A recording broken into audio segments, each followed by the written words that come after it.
Vamos lá, né? Para apresentar a nossa convidada, nossa queridíssima Renata Guetti, fonoaudióloga, especialista em linguagem, mestre em saúde pública pela Universidade Federal do Ceará e doutora em saúde coletiva. Renata, querida, pode vir aqui ao palco.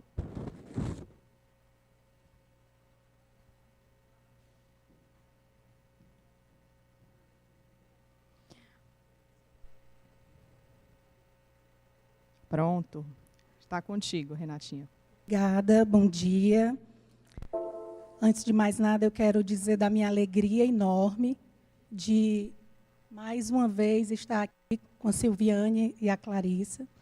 A gente tem participado desde a primeira edição e, a cada ano, elas se superam. Tenho muito orgulho do trabalho que elas vêm desenvolvendo e nem eu dou mais conta de saber tudo que elas estão fazendo. A gente tem que, depois tenho que me organizar para tentar entender todo o processo, porque são muitos projetos e muito trabalho. Bom, o tema hoje é um tema super interessante, é um tema que me atrai muito, obviamente, gosto de trabalhar com avaliação e diagnóstico, e nessas questões do diagnóstico a gente tem sempre uma dúvida, como a Silviane começou pontuando, que é em relação ao desenvolvimento da fala e da linguagem. Tanto de crianças que acabam recebendo o diagnóstico do transtorno do espectro autista ou não. Pode passar? Antes de entrar especificamente em cada um desses comprometimentos, a gente precisa primeiro entender... Obrigada. A gente precisa se posicionar em relação... Qual? Ok, obrigada. A gente precisa se posicionar em relação ao construto teórico que vai dar subsídio para a gente entender as características de cada um desses transtornos, tanto do transtorno do desenvolvimento da linguagem, quanto do transtorno de linguagem associado ao TEA. Então, a gente tem, inicialmente, né, nessa imagem, uma metáfora interessante de todo o processo de comunicação, de linguagem falada e escrita, e também do processo de fala e compreensão verbal. Cada aba do guarda-chuva representa um componente ou subdomínio da linguagem em que a gente vai tentar entender como essas características vão, de forma interrelacionada, se desenvolver e propiciar à criança, né, o desenvolvimento e a capacidade comunicativa. A gente tem aí também, né, interessante colocar, que temos duas modalidades sempre muito importantes. Falar de comunicação, a gente não pode pensar apenas na capacidade de expressar, na capacidade de produzir ideias, de expressar sentimentos, de expressar pensamentos, mas a capacidade de interpretar o que o outro nos diz também é muito importante. Principalmente quando a gente fala de uma capacidade que está frequentemente alterada, tanto por questões de ordem linguística ou questões de cognição social, que é o que a gente vai discutir bastante hoje. O foco, obviamente, quando a gente pensa em transtorno de linguagem, principalmente transtornos de linguagem associado ao TEA, acaba residindo muito em um dos componentes da linguagem, que é a pragmática. Então, se a gente pensar que a criança, desde muito cedo, muito precocemente, ainda no primeiro semestre de vida, começa a desenvolver a capacidade de usar os recursos que ela dispõe para interagir, para manifestar o que ela quer e para se expressar. Da mesma forma, ela vai construindo seus significados a partir da relação que ela tem com os principais cuidadores e com o ambiente que a cerca. A pragmática nada mais é do que o uso da linguagem. É a linguagem online, é a linguagem ao vivo. Como eu utilizo os meus recursos que venho desenvolvendo no contato, na relação com o outro, né, à medida em que interajo, à medida em que participo das trocas sociais e vou recebendo todos os estímulos do ambiente. O uso da linguagem ela vai incluir muitos aspectos. A gente não pensa apenas em aspectos puramente linguísticos. Quando eu falo em comunicação, tem um processo mais amplo. Existe um processo de produção de significação de experiências. Então, quando a gente fala de pragmática, é importante lembrar o papel que habilidades não linguísticas têm no funcionamento da linguagem, no uso social da linguagem, principalmente em relação ao funcionamento executivo, teoria da mente, aspectos sensoriais, motores, praticamente todos os domínios do desenvolvimento compactuam, atuam conjuntamente, principalmente na criança na primeiríssima infância, até os 3 anos de idade, para que isso se desenvolva de uma forma muito imbricada, muito interrelacionada e que conduza a criança ao objetivo final. O objetivo de realizar trocas sociais com os pares, com os familiares. E por isso que a gente diz que a pragmática fornece o suporte para as interações sociais, na medida em que eu interpreto o que o outro expressa, na medida em que eu construo e planejo a minha resposta, eu vou ter também a capacidade de interagir socialmente. A gente costuma dizer que comunicação social, na verdade, não é uma habilidade. Comunicação social, na verdade, é um construto. Um construto que depende de fatores de ordem física, biológica, um construto em que mecanismos epigenéticos são muito atuantes. A espécie humana ela é dotada da capacidade de desenvolver linguagem. Independente da cultura, independente da língua, ela nasce com o seu aparato capaz de se desenvolver com vistas a se comunicar. Nesse sentido, a gente tem, neurobiologicamente, uma capacidade que nos promove a competência, que nos promove a capacidade básica. Mas essa capacidade, essa competência, precisa do meio. Ela precisa do meio para ser ativada, para se desenvolver e para propiciar o processo de aculturamento, o processo de interação e o processo posterior também de desenvolvimento da leitura e da escrita. Temos aí um papel muito importante da capacidade de olhar para o outro e, no processo que envolve não só imitação, mas também a capacidade de me afiliar, de me identificar, de me sentir dentro de um determinado grupo cultural e social, passar a agir como todos agem naquele contexto. A criança nasce com a capacidade para aprender qualquer língua. É por isso que crianças podem balbuciar sons de línguas diversas da sua língua nativa. À medida em que vai havendo um amadurecimento de todas as estruturas e que o ambiente vai fornecendo a ela as pistas necessárias, ela vai se detendo num sistema mais específico, no sistema fonológico da sua própria língua materna.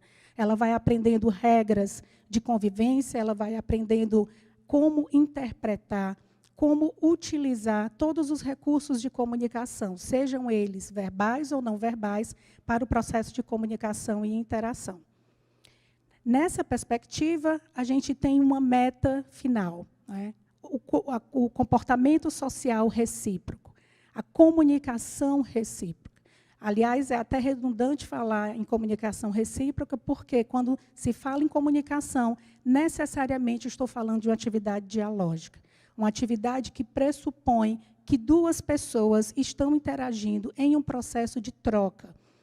É por isso que, quando a gente vai, por exemplo, trabalhar com PECs ou com outro recurso de comunicação alternativa, a gente sempre explica para os pais que aquela troca de figura, muito embora não seja fala, tem um poder muito grande no desenvolvimento da linguagem e, inclusive, em potencializar a fala nas crianças que têm capacidade para. Porque é uma metáfora da comunicação. Eu dou algo e eu recebo algo em troca. Essa informação é uma informação muito valiosa, que as crianças neurotípicas aprendem de forma intuitiva e muito precocemente.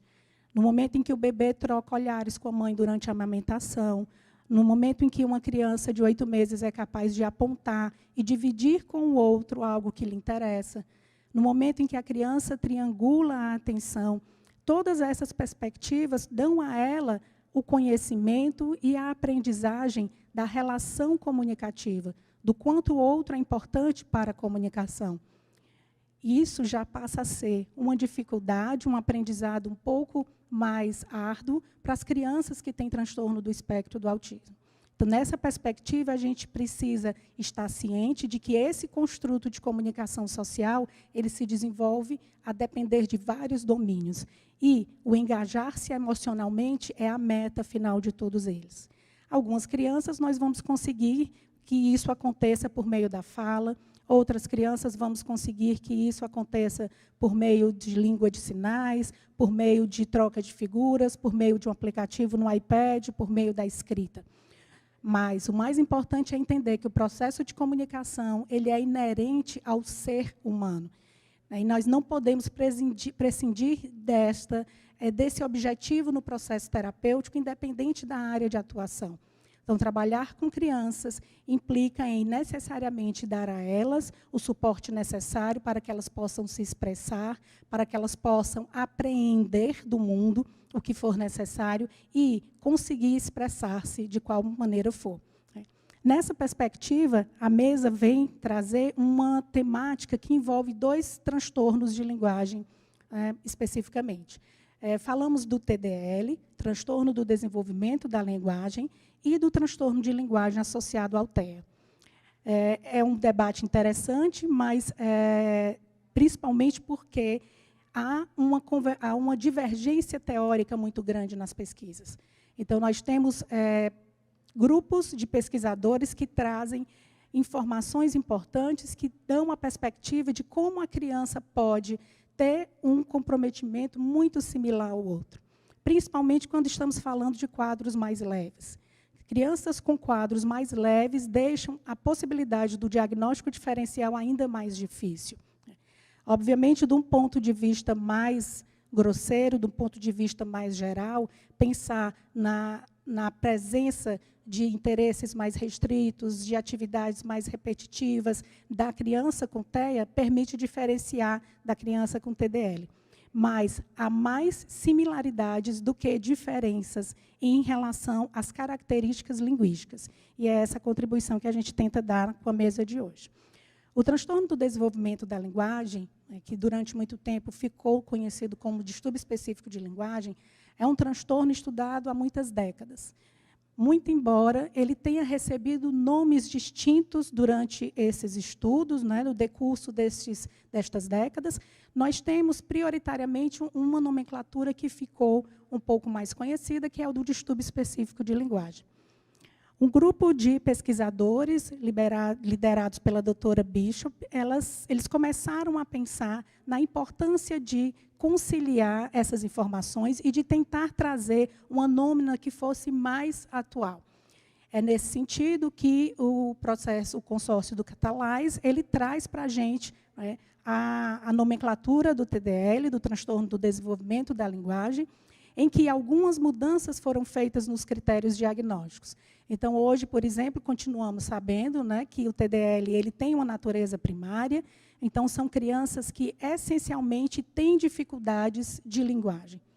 Obviamente que, no decorrer do tempo, essas dificuldades se modificam, tanto pelo amadurecimento da criança, como pelas experiências que ela recebe do meio, como também a depender dos estímulos e da reabilitação que ela recebe. A idade em que a criança se encontra também é um fator muito importante. O perfil de linguagem ele é muito heterogêneo. E é por isso que... Desculpa.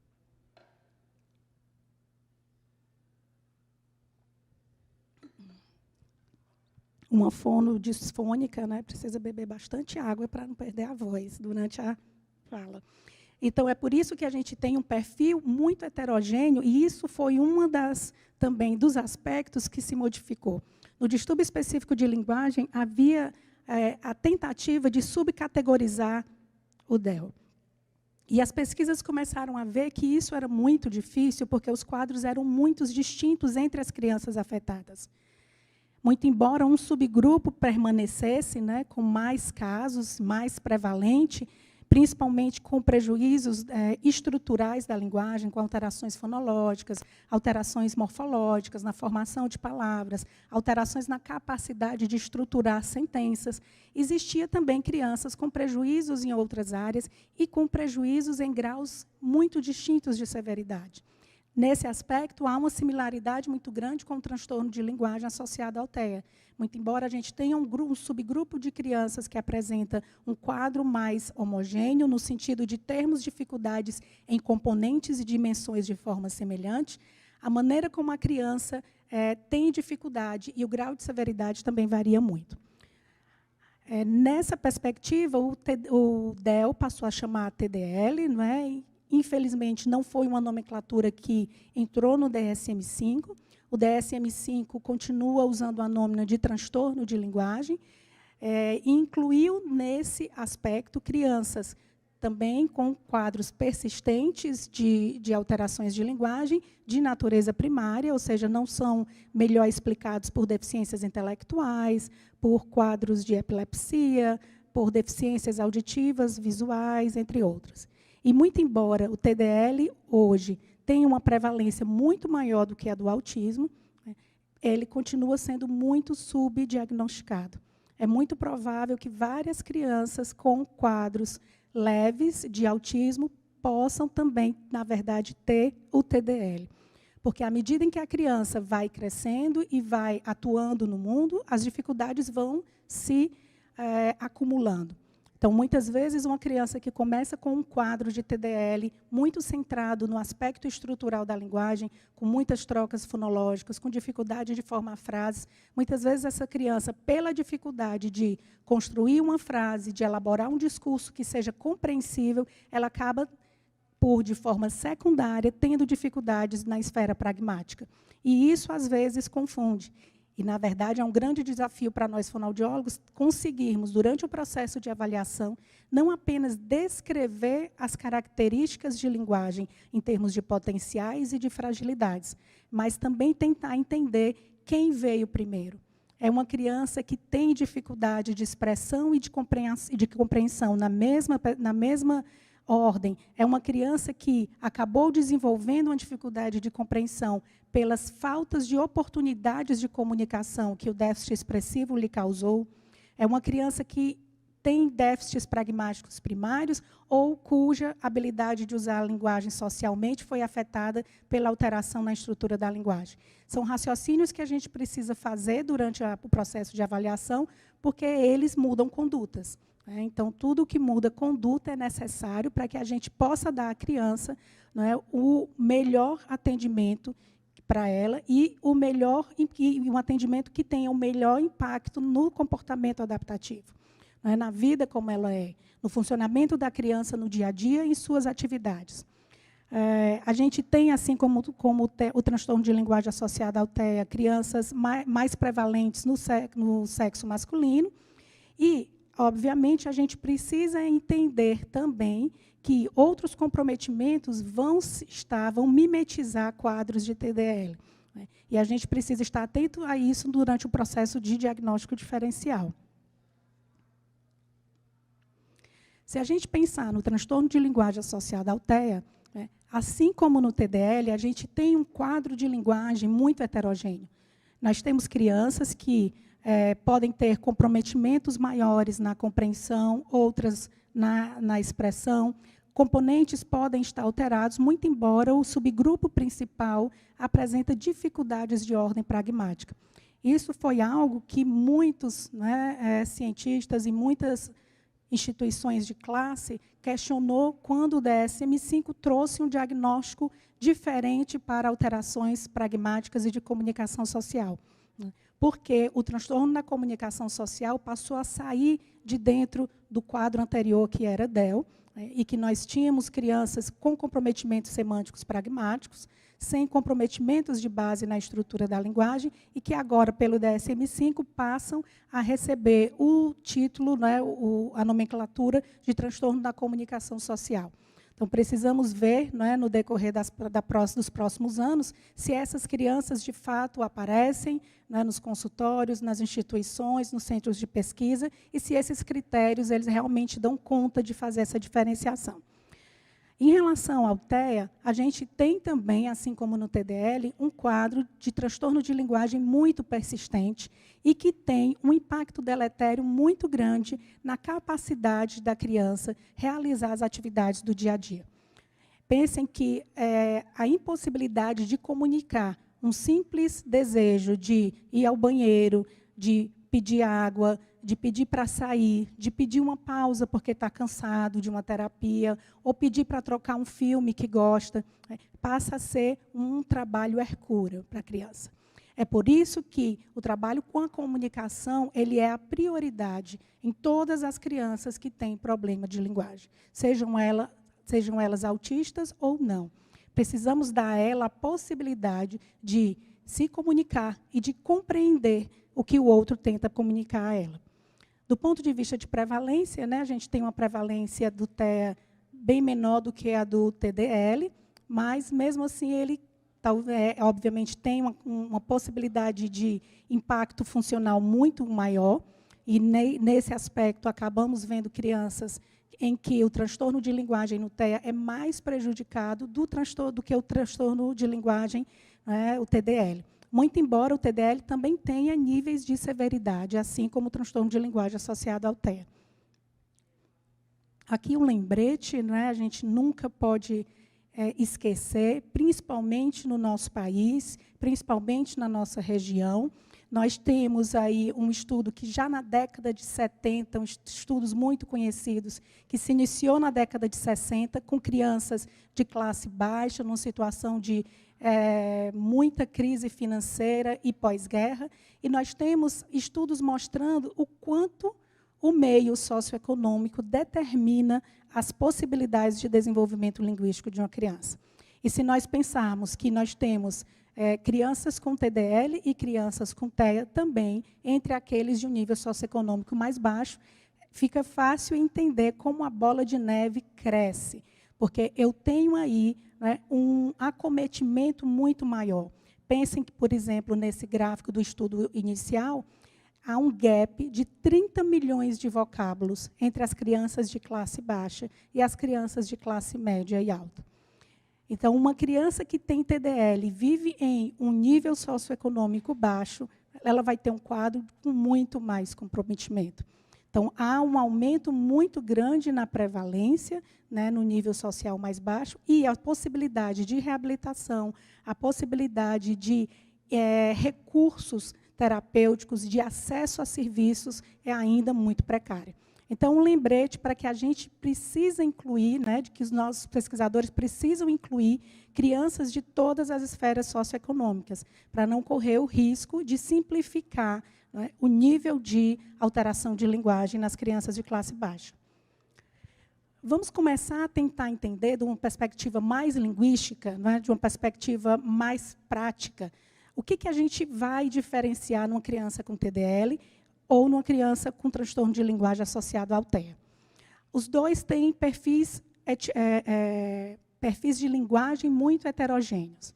Muito embora a gente tenha um fenótipo mais comum em cada um, né, como eu citei, na criança com TEA, um fenótipo mais com alteração pragmática, com um comprometimento maior da compreensão, se comparado ao TDL, e no TDL, um fenótipo mais frequente de alterações na estrutura da linguagem, na forma da linguagem, no sistema fonológico, na formação de palavras, na formação de sentenças e narrativas. Muito embora existam alguns marcadores comportamentais, né, tanto para o TDL como para o transtorno de linguagem associado ao TEA, nós temos algo que é muito importante e que sempre vai determinar o que a gente vai usar para se diferenciar. Então, nós temos, apesar de termos crianças com transtorno de linguagem no TEA, crianças que têm esse fenótipo de alteração pragmática mais frequente, nós temos um subgrupo de crianças, né, e, na verdade, algumas pesquisas chegam a apontar 63% de prevalência, que tem associada à alteração pragmática alterações estruturais. São crianças que, inclusive, podem, né, também ter alterações comórbidas, transtornos da fala. Transtornos que afetam o aspecto motor da fala, e aí isso vai prejudicar muito mais a capacidade comunicativa expressiva.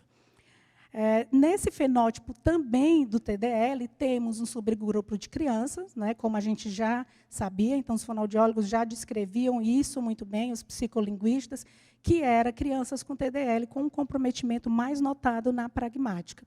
Nessa perspectiva, as pesquisas elas começam a tentar responder uma pergunta.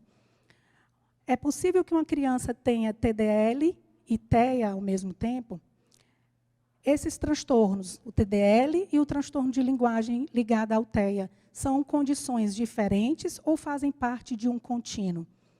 Então, essas perguntas elas foram elaboradas por muitas pesquisas nas últimas 2 décadas e, recentemente, a gente tem uma pesquisa agora de 2 semanas atrás, um estudo longitudinal muito importante, que tentou elucidar isso, e, no momento, a gente ainda não tem respostas para essas perguntas. Por quê? Parece que um subgrupo de crianças tem um quadro muito similar, né? Um quadro que fica muito borderline e que dificulta a alteração, a diferenciação. Desculpe, se eu tenho crianças que têm um quadro comportamental muito contundente, né, o diagnóstico diferencial fica mais claro. Mas quando eu tenho crianças em que os interesses, as atividades, né, não são tão restritas, não há uma característica comportamental muito contundente de autismo, essas crianças que ficam, né, nesse limiar são as crianças de mais difícil diagnóstico, principalmente nos quadros iniciais, principalmente quando estamos falando de crianças que têm entre 2 e 3 anos de idade. Esse diagnóstico fica ainda mais difícil. É por isso que uma das sugestões do consórcio Catalyze é de que, ao invés de tentarmos subdividir os quadros de TDL, né, seria mais importante que, na avaliação fonoaudiológica, eles fossem muito bem detalhados, em termos de vulnerabilidades e potencialidades, quanto a cada subsistema, a cada componente e a cada modalidade da linguagem, para que a criança possa receber uma intervenção que tenha um impacto efetivo na sua capacidade funcional. Temos aqui, não é, a possibilidade, então, para os autores que defendem que TDL e o transtorno de linguagem relacionado ao TEA estão dentro de um contínuo, crianças em que eu tenho um quadro que apresenta sintomas, um fenótipo parecido de TEA, mas um fenótipo muito leve e que, ao mesmo tempo, tem características de linguagem mais típicas do que o TDL. Então, essa é um desafio que a gente ainda tem para as pesquisas futuras, né, no sentido de tentar entender o quanto o TDL e o TEA estão dentro de uma mesma gênese, de uma mesma base, e aí temos os estudos, não é, de epigenética, os estudos genéticos, de identificação de locus para essas 2 condições, e alguns que são semelhantes. Então, isso é algo que as pesquisas futuras vão nos ajudar a resolver, a entender melhor. Do ponto de vista da comunicação e linguístico, a gente consegue, e é por isso que é importante a avaliação fonoaudiológica nesse processo, né, para que ajudar a equipe e o neurologista ou psiquiatra da criança a entender em qual dessas categorias o paciente está. Porque, durante a avaliação fonoaudiológica, nós podemos descrever de forma muito específica e individualizada as características de linguagem. E nisso a gente consegue diferenciar bem. Então, quando eu penso no transtorno de linguagem associado ao TEA, muito embora a base seja um déficit de comunicação social recíproca, temos um subgrupo de crianças com alterações de linguagem expressiva, ou também compreensiva, e temos ainda a possibilidade de associação com transtornos da fala, com transtornos motores da fala, o que pode dificultar ainda um pouco mais o diagnóstico. Com relação ao TEA, nós vamos ter crianças que têm um impacto muito grande do funcionamento cognitivo. Então, a neurociência vem nos mostrando como as crianças com TEA funcionam, como elas aprendem, como o cérebro dela apreende do meio, apreende do ambiente, as características necessárias para aprender em todas as esferas do desenvolvimento. E, nesse sentido, nós temos uma correlação muito grande com o perfil cognitivo, não apenas em relação à pragmática. Então, quanto maior o comprometimento cognitivo em relação ao funcionamento executivo, a capacidade de pegar pistas do contexto para entender o que é que está se passando, o que é que aquela pessoa está tentando comunicar, então, a coerência central, todos esses aspectos vão, e além da motivação social, interferir no perfil linguístico daquela criança. Uma coisa é muito importante: o déficit de linguagem abstrata. Então, nós sabemos que a criança com autismo tende a ter um pensamento muito concreto. E isso, né, se associa ao transtorno de linguagem, trazendo aí uma dificuldade que muitas vezes passa desapercebida.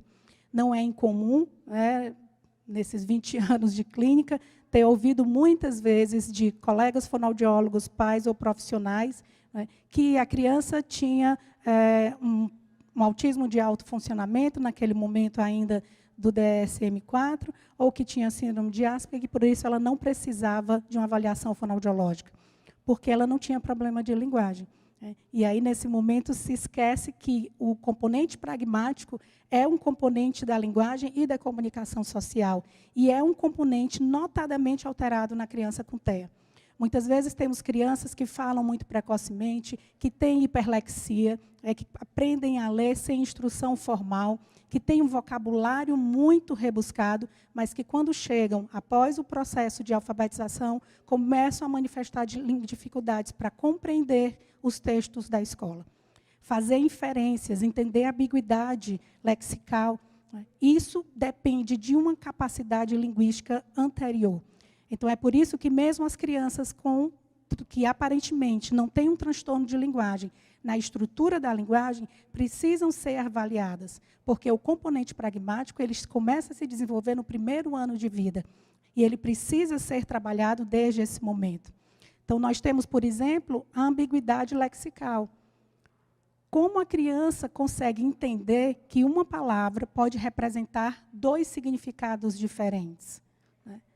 Então, como ter um galo na cabeça pode significar, de fato, ter um hematoma por uma pancada, né? Ou ter, aí no caso da galinha, um galo, né, corpulento na cabeça dela, porque queria seduzi-la. Então, é muito difícil para uma criança com pensamento concreto conseguir ir além do que está explícito. E essa capacidade, né, ela tem base no desenvolvimento pragmático lá no primeiro ano de vida. Então, avaliar a linguagem de crianças com autismo, mesmo crianças que estão falando, é muito importante. Porque, a partir desse trabalho, nós vamos poder estar com essas crianças, né, prevenir dificuldades futuras, sem contar nas dificuldades de comunicação social. Então, crianças que não são capazes de ler nas entrelinhas. Isso gera muita dificuldade. A fala coloquial ela é repleta de ambiguidades, de gírias, de metáforas. Tentem prestar atenção em 5 minutos de conversa com uma outra pessoa neurotípica. É muito difícil para uma criança abstrair tudo isso. E é por isso que, sim, a importância das pistas visuais, a importância de um planejamento de linguagem e de pensar se a criança está entendendo o que eu estou conversando com ela. Trabalhar pragmática, investir em pragmática é a estimulação de linguagem e deve ser feita o mais precocemente possível. Muito embora, como já falei, né, o TDL tenha um subgrupo mais prevalente com alteração estrutural, há também aquelas com alteração de natureza pragmática. E aí a gente precisa definir na avaliação se ela é uma característica primária ou se secundária aos problemas estruturais da linguagem. Aqui 2 exemplos para vocês entenderem melhor como, né, a questão da inferência ela fica mais difícil para uma criança que tem transtorno de linguagem associado ao TEA. Nesse exemplo, a Magali pede para o Pinóquio, vai, Pinóquio, conta só mais uma mentirinha. E a gente pergunta, por que você acha que a Magali pediu isso ao Pinóquio? Por que a Magali pediu ao Pinóquio para contar mais uma mentirinha? E aí, os nomes são fictícios, o Ayrton, com TDL, 5 anos e 7 meses, ele responde, é a coisa de comer. A Magali comi. Então, fica claro aí que o Ayrton entendeu qual era a intenção da Magali. Ele foi capaz de interpretar um estado mental dela. A Magali é gulosa, ela está com fome, ela quer a maçã para comer. E o Pinóquio vai crescer o nariz e vai derrubar a maçã. Mas ela não teve uma estrutura de linguagem suficiente para explicar o que ela estava pensando. Já na Jéssica, com TEA, associado a TDE, a transtorno de linguagem, 7 anos e 2 meses, para o nariz dele crescer. Esse é o fato concreto.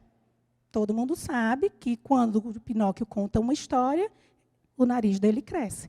Então, a criança que tem o pensamento concreto, que tem uma dificuldade pragmática, ela não consegue interpretar além daquele aspecto. Um outro exemplo, absurdos semânticos. Esse é um barato. O que você acha que tem de errado nessa imagem? Maicon, com TDL 4 anos e 7, está errado. Ela está vassourando o cabelo. Né? Então, ele quis dizer, ela está penteando o cabelo com a vassoura. E aí ela, né, foi além, foi quase Guimarães Rosa, criando um neologismo aí, vassourando. Ela está vassourando o cabelo. Não pode se vassourar. Criança com TDL, mais uma vez, entendeu que o que está errado é usar uma vassoura para se pentear, mas não teve linguagem estrutural suficiente para explicar o que estava acontecendo de errado. Já o Josué, com TEA associado a transtorno de linguagem, 6 anos e 2 meses, a escova. A escova é muito grande. Então, mais uma vez, ele se detém a um aspecto concreto, a um aspecto da imagem. Né? Ele prestou atenção no tamanho da vassoura e, né, não conseguiu também dizer que era uma vassoura. A escova é muito grande, é um dado concreto, é um dado da realidade. Esse é um barato. O que significa a expressão segurar a vela? Guilherme, TEA, com transtorno de linguagem, 8 anos e 9 meses. Segurar vela, veja bem, eu ouvi dizer que isso significa ser católico e ter fé. É isso. Estou certo de que é isso. Imaginem o que é para uma criança. Na verdade, eu acho que está errada essa idade. Ele tem 12 anos e 9 meses, desculpa. Imagine o que é para uma criança, um adolescente, não entender essas expressões. Né? Eu acho que segurar vela nem é da juventude atual. Tenho até que me atualizar nas pranchas no consultório com a juventude. Nem sei como se chama isso agora, atualmente. Mas imagine como fica a relação interpessoal com os pares. Imagine como fica conversar com outros adolescentes que usam gírias, que usam expressões, que usam piada, que usam sarcasmo, né, na fala coloquial. Isso gera uma dificuldade muito grande de socialização e abre um espaço muito grande ao bullying. Tive um paciente que, ao chegar na adolescência, ele paquerava com uma menina da sala de aula e ficava na rampa esperando a menina sair na hora do recreio, parava a menina no grupo, oi, bom dia, meu nome é fulano de tal, eu gostaria de pedir você em namoro. E, obviamente, a turma ria. Né? E a menina passava, tá bom, amanhã você vem aqui. Né? De maldade, e todo dia ele ia lá, até que, né, todo dia nos passaram muitos dias, porque a equipe, né, entendeu o que estava acontecendo. Mas é difícil para ele entender que a garota usava de sarcasmo. Que a garota não queria namorar com ele, que não é apropriado para um adolescente descendo numa rampa com mais 10 amigos e propor a ela um namoro. A não ser que você tenha certeza de que ela vai aceitar. Então, essas sutilezas da linguagem têm um impacto muito grande na capacidade de interação social e começaram lá no primeiro ano de vida com a deficiência de habilidade pragmática. Um outro aspecto que ajuda a gente a distinguir crianças que têm TDL de crianças que têm transtorno de linguagem associada ao TEA é a imitação e o brincar. Nas crianças associadas ao TEA, eu tenho um nível de brincar também muito correlacionado com o perfil cognitivo, com o perfil sensorial, com um nível muito restrito de interesses e de experiências. Então, acaba que a minha capacidade simbólica, a maturidade simbólica da criança está afetada. E se engajar em jogos de imitação espontaneamente é algo laborioso, que é, na verdade, foco das intervenções desde muito cedo, desde a idade também muito precoce. Na criança com TDL, eu tendo a ter uma linguagem um brincar mais fluido. É uma criança com um nível simbólico que tende a ser melhor. Muito embora, às vezes, a gente vê crianças também com TDL com alterações no brincar. Mas ele tende a ser equiparado ao nível de linguagem. né? Então, o brincar de representação, como a criança colocando o bonequinho aí na cama, né? Ou um brincar também aí de representação, examinando o ouvido com o otoscópio, a boneca, e depois, em seguida, o brincar simbólico. Vemos, então, né, já estou aqui com o tempo já no limite, vamos já finalizar. Que a comunicação social, como eu disse, é um construto. A gente tem a interação de muitos aspectos, de muitas habilidades, e, na verdade, ela depende não só do tratamento fonoaudiológico, obviamente, né? Então, é um construto que deve ser interesse da equipe. A equipe precisa, conjuntamente, pensar, analisar o caso, né? Analisar as vulnerabilidades e potencialidades em todas as áreas, tanto do pensamento, cognitivo, funcionamento executivo, linguagem, emocional, sensorial, o que é que vai facilitar o desenvolvimento de uma comunicação social recíproca. Por onde eu vou começar a ajudar essa criança? Entendendo que o processo de reabilitação de linguagem, ele é de base, né? Ele não pode ser prescindido, porque senão eu vou ensinar a criança a decorar regras sociais que ela não é capaz de entender, que ela não é capaz de abstrair. E nessa perspectiva, eu não vou ter uma efetividade. A criança não vai conseguir usar aquilo de forma natural e espontânea. Então, a gente conclui que diferenciar, né, tentar fazer o diagnóstico diferencial de um transtorno de linguagem associado ao TEA ou de um TDL é muito importante. Nessa perspectiva, a avaliação dinâmica ela tem um papel crucial, né, porque ela permite a aplicação de provas terapêuticas. Eu traço um perfil inicial de comunicação e linguagem falada e escrita da criança, proponho uma intervenção intensiva, né, e com um tempo delimitado e reavalio. O que funcionou para essa criança? O que melhorou? O que foi, né, desenvolvido para tomar decisões? Prevenir e ou minimizar, como eu já falei, prejuízos emocionais e acadêmicos quando a gente conhece a história natural da doença. Na primeiríssima infância, o papel é muito importante na vigilância e na intervenção precoce de crianças que têm déficit de comunicação não verbal, pragmáticos, no brincar e interação, e é preciso entender a relação entre o crescimento lexical e o desenvolvimento pragmático com o futuro acadêmico da criança.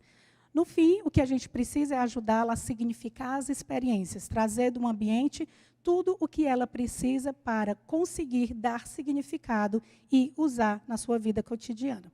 Obrigada.